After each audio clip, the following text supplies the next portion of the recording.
Hello everyone. तो last lecture में हमने किसके बारे में बात कर लिया था?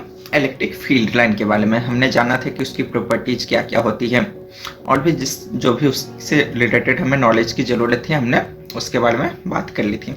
आज हम जो बात करने वाले हैं वो हम बात करने वाले हैं इलेक्ट्रिक फ्लक्स के बारे में। किसके बारे में बात करेंगे? हम फ्लक्स के बारे में बात करेंगे। तो हम फ्लक्स के बारे में जब भी बात कर रहे होते हैं ना, दो लोगों की लैंग्वेज में बात कर रहे होते हैं। एक तो वही अपने जो माइकल फैराडे थे उनके लैंग्वेज में बात करते हैं, और दूसरा जो हम बात करते हैं वो गॉस के लैंग्वेज में बात करते हैं। किसके लैंग्वेज में बात करते हैं? गॉस के।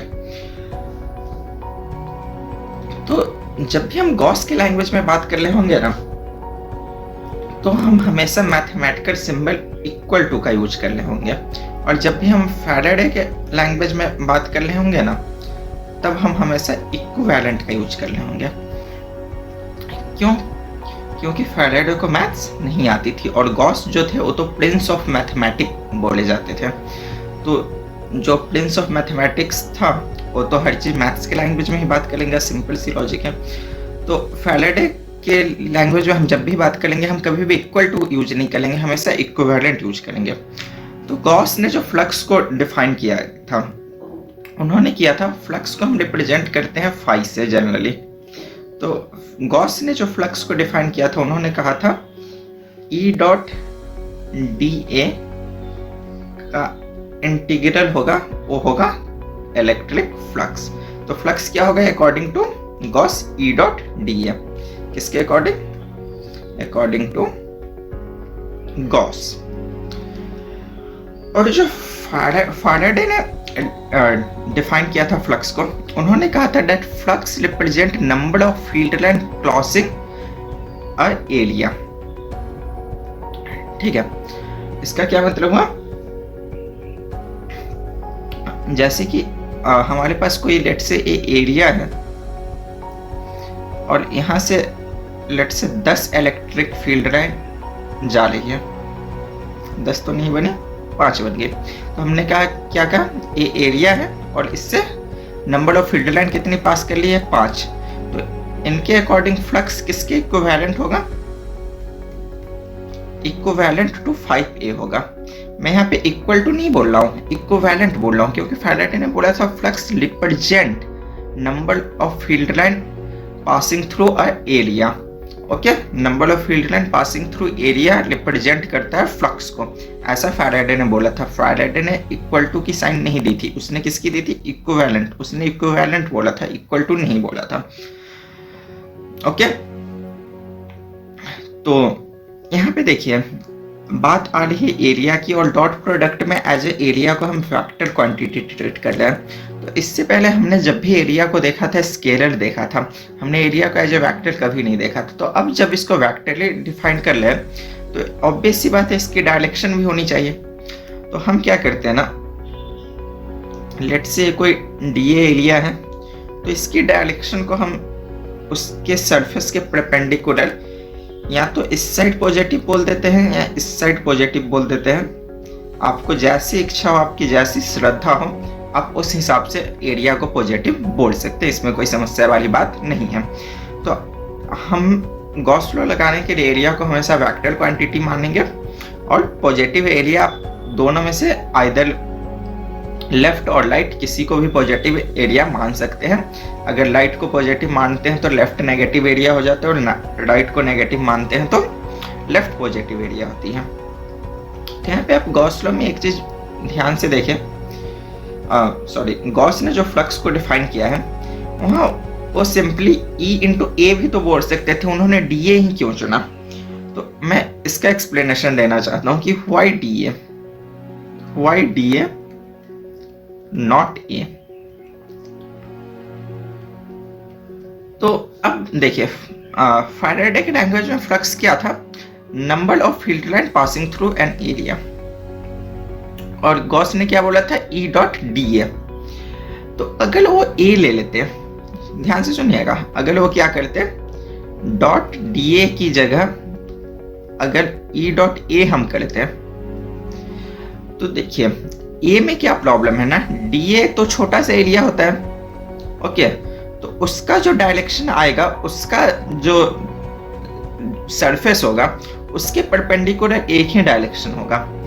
बट वही अगर हम ए को कंसिडर कर ले रहे और ए कुछ इरेगुलर सा शेप है, लेट्स से जो एरिया है कंप्लीट वो कुछ ऐसा है, तो अब इसके परपेंडिकुलर तो अलग अलग डायरेक्शन है। तो यहाँ पे प्रॉब्लम हो जाएगी कि जब ई डॉट ए लिखेंगे तो इन दोनों के बीच का एंगल क्या लिखेंगे, तो ये हमारे पास समस्या आ जाएगी। बट डी ए चूंकि छोटा सा एलिमेंट होता है, तो हम मान के चल सकते हैं कि छोटा सा एरिया का जो डायरेक्शन होगा वो ज़्यादा वैली नहीं करेगा इतने डिस्टेंस में। तो छोटे से डिस्टेंस में डायरेक्शन चेंज नहीं होगा, तो हम डी ए यूज करेंगे तो हमें ज़्यादा तकलीफ नहीं होगी मेरे ख्याल से। तो इसलिए हम क्या यूज करते हैं, डी ए को यूज करते हैं, ना कि ए को यूज करते हैं, क्योंकि ए में डायरेक्शन क्या होती है, वैरिएबल होती है। ओके, तो आई होप ये बात आपको समझ में आ गई होगी कि डी ए को क्यों यूज करते हैं, ए को क्यों यूज नहीं करते हैं। अब देखिए, तो हम एक बात यहाँ से कंक्लूड कर सकते हैं, जो इलेक्ट्रिक फील्ड होती है वो इक्विवेलेंट होती है n बाई ए के। वेल n क्या है, नंबर ऑफ फील्ड लाइन।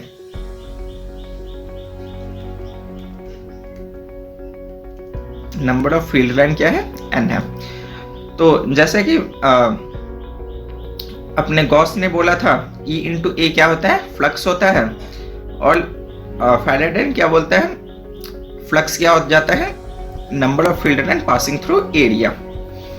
तो हमने क्या किया ना, फाई को दो वालों में लिख दिया, एक तो E इंटू ए लिखा और एक क्या लिखा, n के इक्वल लिखा। तो हमने कुछ नहीं किया, E इक्वल टू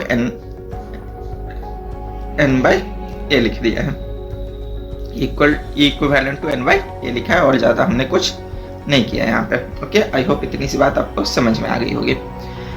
अब जब भी हम ई डॉट डी ए लिखेंगे ना, फाई हमें निकालना होगा और उसके लिए इंटीग्रल ई डॉट डी ए लिखना होगा। तो हम कभी भी क्या करेंगे, ई का कॉस थीटा कंपोनेंट नहीं लेंगे, हम हमेशा इसको ना इक्वल टू लिखेंगे ई इंटू डी ए कॉस थीटा। ओके, हम क्या करेंगे, डी ए कॉस थीटा हमेशा लिखेंगे, क्योंकि ई का कंपोनेंट लेना मीनिंगफुल नहीं होता है, डी ए का कंपोनेंट लेना मीनिंगफुल होता है। Let me try to explain you. Let say अपने पास एक सिलेंडर है और इससे ई पास कर लिया, ओके, और अपने को जो फ्लक्स निकालना है वो इस एरिया के थ्रू निकालना है, इस वाले ए के थ्रू अपने को क्या करना है, फ्लक्स निकालना है। तो अब अपने पास दो ऑप्शन है, या तो ई का वो कंपोनेंट निकाल लें जो इस एरिया से पास कर रहा है, या एरिया का वो कंपोनेंट निकाल लें जो इसके पैरेलल है। तो जो ज्यादा आपको इजी पड़ेगा, जो ज्यादा बेटर तरीका है कि आप क्या किया कीजिए, एरिया का वो कंपोनेंट निकाल लिया कीजिए जो पैरेलल टू इलेक्ट्रिक फील्ड है। इससे आपको ज्यादा अच्छा बेनिफिट होगा, आप क्वेश्चंस में देखिएगा ज्यादा इजीली सॉल्व होगा। तो मेरी एडवाइस है आप इसको माने मेरे ख्याल से। ओके, तो आई होप अभी तक मैंने जो भी एक्सप्लेन किया आपको समझ में आया होगा। अब जो नेक्स्ट चीज हम बात करते हैं, ओके, जो नेक्स्ट चीज पे हम आते हैं वो नेक्स्ट चीज है गॉस लॉ, जिसके लिए आप सभी ये चैप्टर का जो सबसे इंपॉर्टेंट पार्ट है, वो सबसे इंपॉर्टेंट पार्ट क्या है, गॉस लॉ है। तो हम गॉस लॉ पे आते हैं। तो गॉस लॉ क्या बोलता है ना, that flux equal to q n by epsilon naught. Okay, flux क्या होता है, q n by epsilon naught होता है। तो इसको गॉस के लैंग्वेज में लिखें तो ई डॉट डी है, और फ्लक्स किससे भी, एक क्लोज सरफेस से।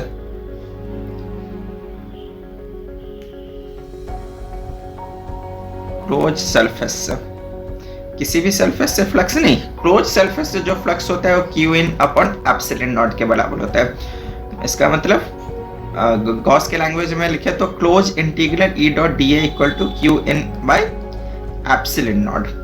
ओके, आई होप समझ में आई होगी। अब यहाँ पे आप देख सकते हैं इंटीग्रल साइन पे मैंने एक गोला लगा दिया है। तो इस गोला का क्या मतलब हुआ ना कि हम जो सरफेस कंसीडर कर ले ना क्लोज सरफेस है। क्लोज सरफेस मतलब लेट्स से अगर ए सरफेस हुआ तो ये ओपन हो गया, बट वही ए वाली सरफेस हम ले लें तो क्लोज है। ए वाली जो सरफेस ले लें एक क्लोज है। ओके, तो इसको हम क्या बोलते हैं, क्लोज सरफेस। जैसे क्यूब हो गया, स्फेयर हो गया, क्यूबॉइड हो गया, ये सब क्या है, क्लोज सरफेस है। तो हमें जो गॉस लॉ के लिए सरफेस चूज करना है वो हमेशा कैसा लेंगे, क्लोज सरफेस लेंगे। और ये जो सरफेस हम चूज करेंगे ना, ये कोई सच्ची मुच्ची का हार्ड सरफेस नहीं होगा। ये कौन सा सरफेस होगा, डीए वाला मैथमेटिकल सरफेस होगा। कौन सा, मैथमेटिकल सरफेस होगा, कोई सच्ची मुच्ची का सरफेस नहीं होगा। और अच्छा एक और बात, जो बड़े लोग थे ना, जो अच्छे अच्छे फिजिसिस्ट थे, उन्होंने क्या बोला कि क्लोज सरफेस के लिए हमेशा ना जो बाहर वाला एरिया होता है ना, एरिया के परपेंडिकुलर जो बाहर वाला आउटवर्ड डायरेक्शन होता है, ए वाला डायरेक्शन, इसको हम पॉजिटिव डायरेक्शन बोल देते हैं। आई होप ये बात आपको समझ में आएगी किसको डायरेक्शन पॉजिटिव मानना है। लेट्स से ए एरिया है तो इस एरिया के परपेंडिकुलर जो बाहर वाली जो एरिया आ रही है, इस एरिया को हमें पॉजिटिव डायरेक्शन बोलना है। ओके, तो इससे क्या बेनिफिट होगा ना कि देखिए अगर ई डॉट डी ए हम लिखेंगे तो जो पॉजिटिव चार्ज है ना उसके कारण फ्लक्स पॉजिटिव आएगा। तो पॉजिटिव के लिए फ्लक्स पॉजिटिव आएगा तो थोड़ा सा, बाकी तो कोई फर्क नहीं पड़ता है, साउंड अच्छा करता है कि हाँ पॉजिटिव चार्ज के लिए फ्लक्स भी पॉजिटिव आ रहा है। तो इसलिए बड़े लोगों ने ऐसा डिसाइड कर लिया कि क्लोज सरफेस के लिए एरिया बाहर मानना है। अगर आप अंदर भी मानोगे पॉजिटिव तो कोई फर्क नहीं, आपके रिजल्ट सेम आएंगे।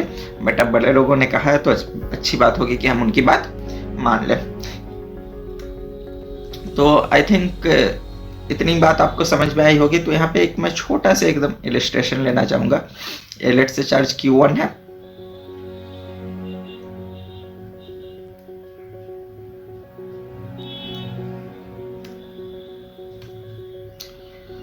ये एरिया जो है वो A1 है और ए वाली A2 है। ओके, एरिया A1 है और एरिया A2 है, और ये अपना φ1 है और ये अपना φ2 है।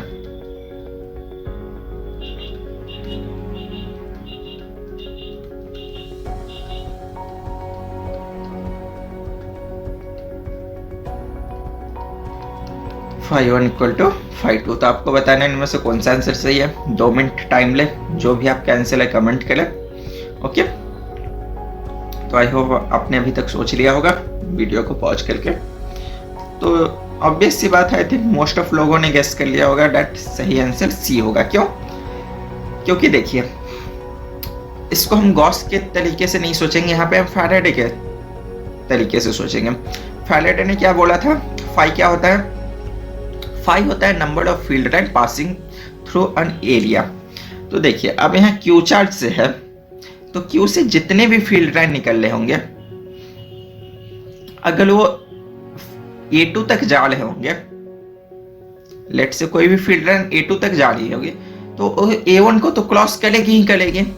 और जो चीज A1 को क्रॉस नहीं कर रही है वो A2 को भी क्रॉस नहीं कर पा रही। हम देख रहे हैं लेट से ए वाली फील्ड लाइन A1 को क्रॉस नहीं कर रही है तो A2 को भी क्रॉस नहीं कर रही है, और जो भी फील्ड लाइन A2 को क्रॉस कर पा रही है वो A1 को भी क्रॉस कर पा रही है। मतलब जितने number of field line A1 से पास कर पा रहे हैं उतने ही number of field line A2 से भी पास करेंगे। और फ्लक्स क्या होता है, number of field line passing through an area. तो अगर दोनों का number of field line passing through an area same है तो दोनों का फ्लक्स भी सेम होगा। इसमें कोई डाउट वाली बात तो होनी नहीं चाहिए आई थिंक। तो hence φ1 equal to φ2। I hope इसमें किसी को कोई दिक्कत होगी नहीं, क्योंकि जो भी फील्ड लाइन Q से निकलेगा वो अगर A1 को क्रॉस करेगा तो A2 को भी क्रॉस करेगा ही करेगा।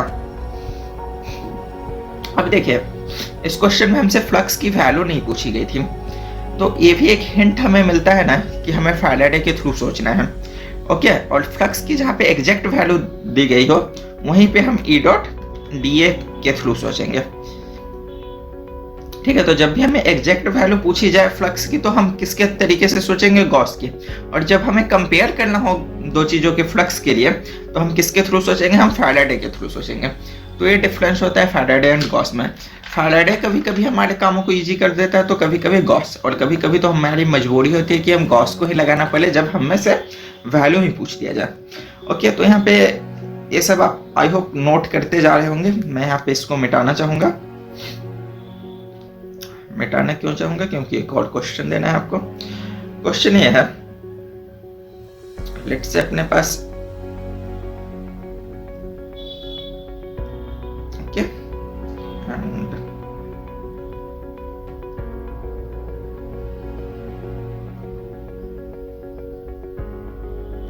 एक प्रिज्म है, ओके, और इसके सरफेस पे क्यू चार्ज डला हुआ है। ओके, तो आपको क्या बताना है ना, इस प्रिज्म को आप वो क्या होता है रेगुलर प्रिज्म मान के चले, जिसकी सारी सरफेस सेम ही है, ठीक है। तो आपको इस वाले सरफेस के थ्रू फ्लक्स बताना है, फाई को कैलकुलेट करना है। ओके, 2-3 मिनट 4 मिनट जितना टाइम लगे आप लीजिए, वीडियो को पॉज करके और सोचिए। आई होप अभी तक आपने सोच लिया होगा। ठीक है, तो हियर वी गो। हम क्या करेंगे ना, हमें क्या करना है, इस सरफेस के थ्रू फ्लक्स निकालना है, और हमें पता है कि ये जो ऊपर के चारों सरफेस हैं उनका एरिया सेम है। ओके, और ये जो क्यू डाला हुआ है एकदम सेंटर पे डाला हुआ है। तो हम क्या करते हैं ना, हम इमेजिन कर लेते हैं कि नीचे भी ऐसी ही सरफेस बनी हुई है। तो अब देखिए, अब सिमेट्री से हम क्या बोल सकते हैं, अगर नीचे भी हम एक ऐसी इमेजिनरी सरफेस मान लेते हैं तो सिमेट्री से क्या बोल सकते हैं, जितना फ्लक्स ऊपर से पास कर रहा है उतना ही नीचे से कर रहा है। और ये बात समझ में आई, जितना फ्लक्स ऊपर वाले 4 सरफेस से पास कर रहा होगा उतना ही नीचे वाले 4 सरफेस से पास कर रहा होगा। सिमेट्री से हम ऐसा बोल सकते हैं क्योंकि क्यू कहाँ पे है, एकदम सेंटर पे है। अब देखिए, क्यू चूंकि एकदम सेंटर पे है तो ऊपर वाले जो 4 सरफेस है उससे जितना फील्ड पास कर रहा होगा, उन 4 सरफेस में जितना इस वाले सरफेस से फील्ड लाइन पास कर रहा होगा उतना ही इस वाले फील्ड सरफेस से भी फील्ड लाइन पास कर रहा होगा, और इतना ही इस वाले सरफेस से फील्ड लाइन पास कर रहा होगा। क्योंकि अगेन चारों सरफेस सिमेट्रिकल है, सेम जैसे आइडेंटिकल है, तो उनसे फ्लक्स भी सेम पास करेगा, क्योंकि सबसे क्यू की डिस्टेंस वगैरह भी पोजीशन सबके रिस्पेक्ट में क्यू की सेम है। तो यहाँ पे आप देख सकते हैं ऊपर भी सिमेट्री है चारों सरफेस में, तो जितना फ्लक्स एक सरफेस से पास करेगा उतना ही चारों सरफेस से भी पास करेगा। तो यहाँ पे जो पूरे प्रिज्म से फ्लक्स पास कर रहा होगा वो फाई कितना हो जाएगा, Q in by epsilon not. यहाँ पे मैं कलर दूसरा यूज करता हूँ। जो पूरे सरफेस से फाई पास कर रहा होगा क्या हो जाएगा, Q in by epsilon naught. और जो बस ऊपर वाले सरफेस से पास कर रहा होगा वो 5/2 हो जाएगा, that is q in by 2 epsilon naught. और जो बस एक सरफेस से पास कर रहा होगा वो कितना हो जाएगा, 5/2 divided by 4, that is q in by 8 epsilon naught. जो कि 5 थ्रू, अगर इस सरफेस को नाम ए दे देते हैं तो 5 थ्रू ए, तो 5 थ्रू ए अपना क्या आ गया, Q in upon 8 epsilon not. तो ये तो एक सिंपल सा तरीका था। हमने क्या किया, यहाँ पे हमने थोड़ा सा फैराडे से सोचा, थोड़ा सा गॉस से सोचा। गॉस से क्या सोचा कि नेट फ्लक्स कितना होगा, और फैराडे से क्या सोचा कि सिमेट्री का हमने अप्लाई किया है। अगर ऊपर वाले सरफेस से जितना फ्लक्स पास कर रहा होगा, नंबर ऑफ फील्ड लाइन पास कर ली होगी, नीचे वाले से भी उतना ही पास कर ली होगी। अगर एक सरफेस से जितना पास कर ली होगी दूसरे से भी उतना ही पास करेगी। हमें किसके हेल्प से सोचा, फैराडे के हेल्प से सोचा, सिमेट्री लगा के सोचा। ओके, तो इतनी सी बात आपको आई थिंक समझ में आ रही होगी। वैसे ही मैं दूसरा इलस्ट्रेशन एक सिमिलर सा लेना चाहूंगा।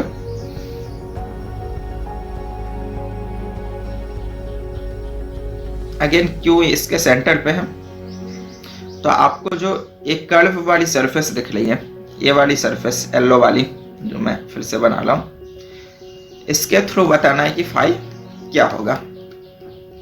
ओके, अगेन 2 मिनट वीडियो को पॉज कीजिए, जो भी आपका आंसर है कमेंट सेक्शन में लिखें।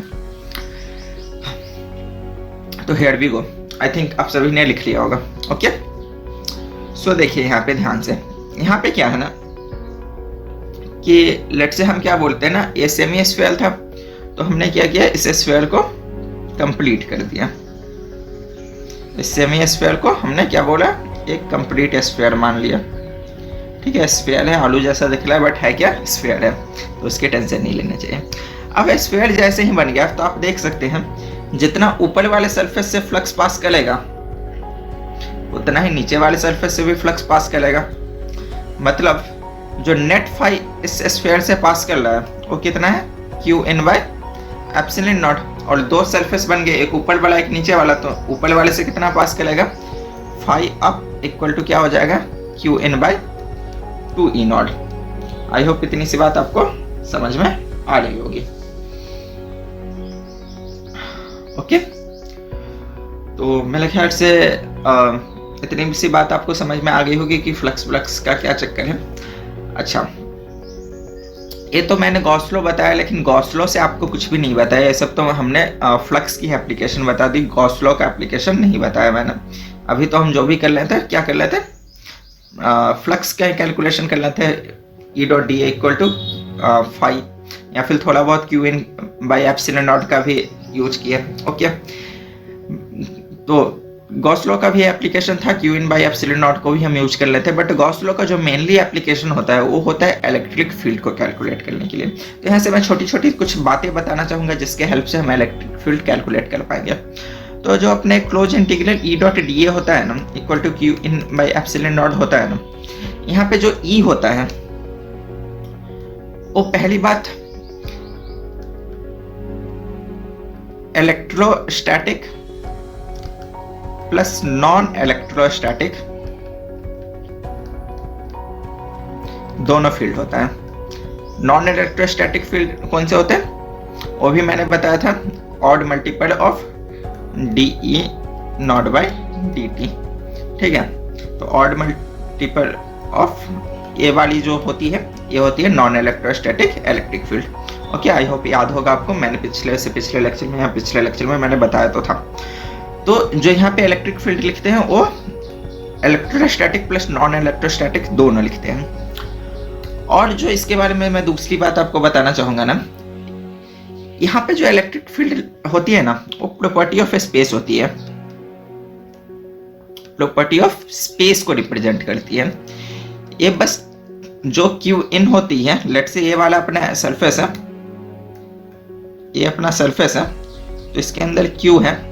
तो यहाँ पे जो इसके ये जो हम गॉस लॉ लगाएंगे इलेक्ट्रिक फील्ड लिखने के लिए, तो इसमें जो इलेक्ट्रिक फील्ड आएगी वो बस इस क्यू के कारण नहीं आएगी, वो पूरे इस स्पेस में, जो इस स्पेस में इस पॉइंट पे जो ई होगा ना, नेट ई, दुनिया भर के सारे चार्ज के कारण जो हम ई लिखेंगे ना, वो दुनिया भर के सारे चार्ज के कारण यहाँ पे ई आएगा, चाहे वो इलेक्ट्रोस्टैटिक हो नॉन इलेक्ट्रोस्टैटिक हो। प्रॉपर्टी ऑफ स्पेस को रिप्रेजेंट करता है, ना कि इस क्यू चार्ज के कारण इलेक्ट्रिक फील्ड को रिप्रेजेंट करता है। ओके, तो ये दुनिया भर के सारे चार्ज के कारण इलेक्ट्रिक फील्ड यहाँ पे हम लिखेंगे जब ई डॉट डी ए लिखेंगे, ना कि वो इलेक्ट्रिक फील्ड लिखेंगे जो इस क्यू चार्ज के कारण आ रहा हो। ओके, तो यहाँ मैं थोड़ा सा सिंपल लैंग्वेज में आपको एक्सप्लेन करने की कोशिश करता हूँ क्या माजरा है।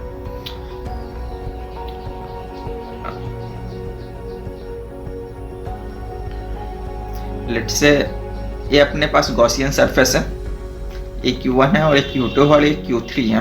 ओके, तो हम जब फाइल लिखेंगे हम क्या करेंगे, close integral e dot d a लिखेंगे। ओके, तो यहाँ पे E1 plus E2 plus E3 into d a equal to Q1 plus Q2 by e naught लिखेंगे। यहाँ पे देख सकते हैं हमने इलेक्ट्रिक फील्ड जो लिखा वो बस Q1 है, बस Q1 Q2 के कारण नहीं लिखा, बल्कि Q3 के कारण भी जो इलेक्ट्रिक फील्ड E3 आएगा हम वो भी लिखेंगे। तो जब भी हम गॉस लॉ लगाएंगे जो इलेक्ट्रिक फील्ड लिख रहे होते हैं वो दुनिया भर के जितने भी चार्ज है, चाहे वो हमारे जो मैथमेटिकल लूप हमने कंसिडर किया है उसके अंदर के हों या बाहर के हों, उन सारे चार्ज के कारण इलेक्ट्रिक फील्ड लिखेंगे। बट हाँ, क्यू इन वही लिखेंगे जो उस हमारे मैथमेटिकल सरफेस के कारण हो, क्योंकि जो यहाँ पे ई होती है वो किसी चार्ज की प्रॉपर्टी को रिप्रेजेंट नहीं करता है, बल्कि स्पेस की प्रॉपर्टी को रिप्रेजेंट करना है। बात समझना बहुत जरूरी है, वरना आईआईटी वाले यहाँ पे गेम कर जाते हैं और आपको समझ में भी नहीं आएगा। अब लेट से अपने पास एक क्लोज सरफेस है। ओके, आई होप ये जो मैंने बात बताया कि ई प्रॉपर्टी ऑफ स्पेस होता है, प्रॉपर्टी ऑफ चार्ज नहीं होता है इन गॉस लॉ। ओके, तो ये बात आपको आई थिंक समझ में आ गई होगी। अब देखिए यहाँ पे मैं आपसे एक छोटा सा सवाल पूछना चाहूँगा, ये अपना क्लोज सरफेस वाले चार्ज क्यों है। तो देखिए क्या होता है ना कि इससे देखिए जो भी फील्ड लाइन पास कर ली है, इलेक्ट्रिक फील्ड लाइन जितनी अंदर जा रही है उतनी ही बाहर आ जा रही है, तो इसके कारण जो फ्लक्स होगा वो कितना आ जाएगा, वो फ्लक्स तो 0 आ जाएगा। ओके, तो जब भी लूप से एक मैथमेटिकल क्लोज सरफेस से जब भी चार्ज बाहर होता है तो उसके कारण जो फाई होता है वो कितना आ जाता है, 0 आ जाता है। ओके, आई होप ये बात आपको दिख रही होगी, समझ में आ रही होगी। तो एक बात याद रखनी है अपने को, क्या बात रखनी है कि गॉस लॉ में जो ई होता है वो दुनिया भर के जितने भी चार्ज होते हैं उन सब के कारण होता है, कि ना कि बस उन चार्ज के कारण जो उसके अंदर हो। और दूसरी बात, ई जो होता है गॉस लॉ में वो प्रॉपर्टी ऑफ स्पेस होता है, ना कि प्रॉपर्टी ऑफ चार्ज होता है।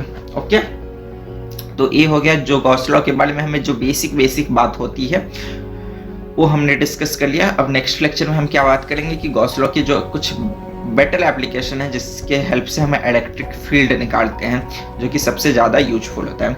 अच्छा, यहाँ पे मैं छोटी सी बात बताना चाहूँगा, जैसे कि आप सभी जानते होंगे और नहीं भी जानते हो तो मैं बता देता हूँ, कोई भी जो लॉ होता है इसका कोई डेरिवेशन या प्रूफ नहीं होता है।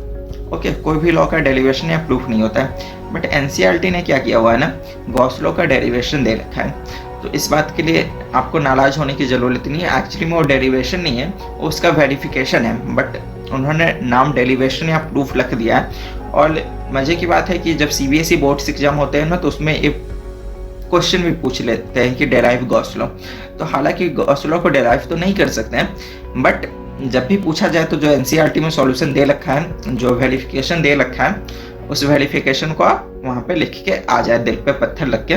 लॉ को डेराइव नहीं किया जाता है, लेकिन बोर्ड्स में पूछेगा तो आपको लिख के आना है। उस टाइम ये नहीं करना है कि लिख के आ जाना है कि law can not be delivered. तो नंबर तभी मिलेगा जब आप एनसीईआरटी में जो लिखा हुआ है एज इट इज वहाँ पे छाप के आ जाओ। तो ये बात आप ध्यान में रखिएगा। ओके, आज के लेक्चर के लिए इतना ही। Bye bye, see you in next lecture.